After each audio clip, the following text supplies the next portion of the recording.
Olá! Hoje a gente vai mergulhar numa proposta local que pode de verdade ser um divisor de águas para muitas famílias que convivem com transtorno do espectro autista. E essa pergunta, ela é o ponto central de tudo, né? Para muita gente, a resposta para isso é um caminho super complexo, cheio de barreiras, de muita espera.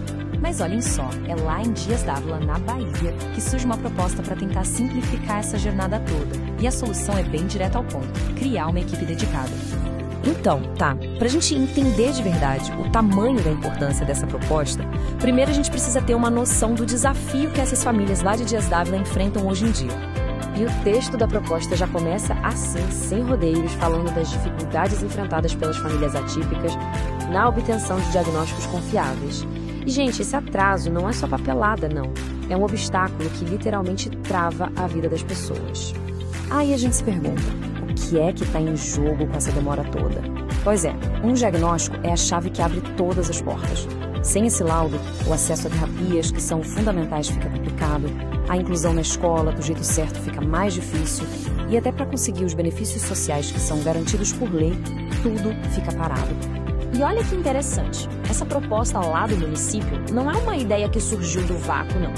Na verdade, ela está muito bem amarrada, bem fundamentada em leis federais que já existem e que garantem os direitos das pessoas com autismo.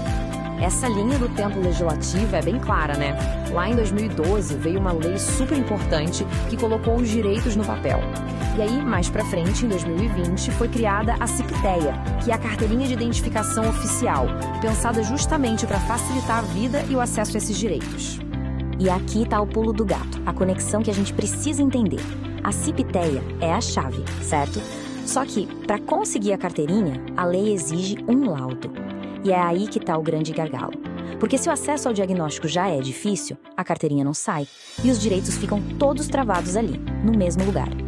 Bom, então com esse cenário todo, a pergunta que fica é: como é que a gente quebra esse ciclo de espera? É exatamente nesse ponto que a proposta se torna a peça-chave de toda essa discussão. E a solução apresentada é, na verdade, bem direta. A ideia é simples: criar uma equipe multiprofissional focada 100% na avaliação e no diagnóstico do autismo ali mesmo, dentro do próprio município. E não é qualquer equipe não, viu? A proposta é bem específica, ela detalha certinho quem precisa estar nesse time para garantir uma avaliação completa. Tem médico especialista, psicólogo, fono, terapeuta ocupacional, é uma visão 360 graus mesmo, que entende que o diagnóstico é complexo e precisa de vários olhares. Certo, então já sabemos quem estaria na equipe. Mas, e na prática? Qual seria a missão desse time? Como é que isso funcionaria para de fato resolver o problema? O processo que eles desenharam é bem claro, dividido em 3 passos fundamentais. Primeiro passo, avaliar, fazer aquela avaliação clínica e funcional completa. O segundo passo, que é o coração de tudo, diagnosticar, ou seja, emitir o laudo conclusivo. E o terceiro, encaminhar. A ideia é que a família não saia de lá só com um papel, mas sim com um norte, um plano de ação. Agora, vamos pensar no impacto disso. Se essa proposta sair do papel, qual seria a transformação real para a cidade? Porque no fim das contas, o impacto vai muito, mas muito além de só emitir um laudo. A mudança seria basicamente essa: transformar o que hoje é um verdadeiro labirinto, cheio de espera e incerteza, num caminho reto, claro. Um caminho que leva ao diagnóstico mais cedo, que garante os direitos e que finalmente leva ao suporte que cada pessoa precisa para poder se desenvolver. E só para a gente ter a dimensão de que isso não é só uma ideia jogada ao vento, tá aqui o número do documento. É uma indicação formal, a de número 02/2025, que foi apresentada na Câmara Municipal. Ou seja, é um pedido oficial para que o Executivo tome uma atitude. E o mais interessante disso tudo é que, apesar de a proposta ser bem específica para Dias d'Ávila, ela joga luz sobre um desafio que é nacional.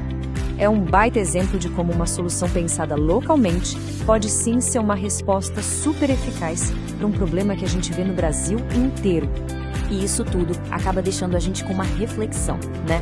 Será que a solução para um problema tão grande de nível nacional não está justamente nessas iniciativas locais, pequenas talvez, mas muito poderosas? Fica a pergunta: será que Dias d'Ávila pode acabar mostrando o caminho para o resto do país?